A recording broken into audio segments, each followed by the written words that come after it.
शर्यतीने गेल्यावर एवढा खतरनाक वाला माहोल बघायला भेटेल वाटला नव्हता. आज सकाळ सकाळ नाही दुपारच्या पारी चालू शर्यतीना चालू आहे टॉपच्या रोडनी वजवज आहे काय. ही इकडे राज गर्दी आहे. यो बघा असतोय यांचं बैल बघा आहेत. ही हालत तिकडून तंगड्या आली तो काय करतात त्यांचं त्यांनाच माहिती. इकडे मटाण बिटाण वजडी बिजडी जागलाय. यो बोलतो आम्ही बैल पण आणलाय आणि इकडे दुकान पण टाकलाय. मुस्काम आहे यांचा बाबा बेकार. यो इकडे काय करतो मोड मोड मोड मोड. हे इकडे काय टेन्शन मध्ये दिसतात काय टेन्शन काय माहिती. यो बघा इकडे कशी बोट दाखवतोय. हे इकडे निसता असत बसलाय. इकडे 2 बैल चालवलं एका याच्यात. हे पहिना सगळे इकडे बांधव उभे राहिलेत ना बोटा दाखवतात. इकडे बघा सगळं कसं लाईनीत लावलेलं आता कोणाला तरी काटवणा शिरतील.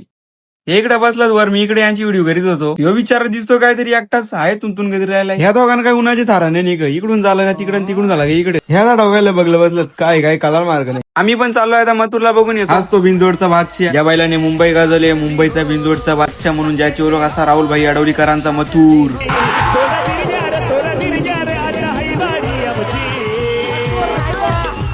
एवढी सोपी गोष्ट नाही भावा मथुरला हरवायची.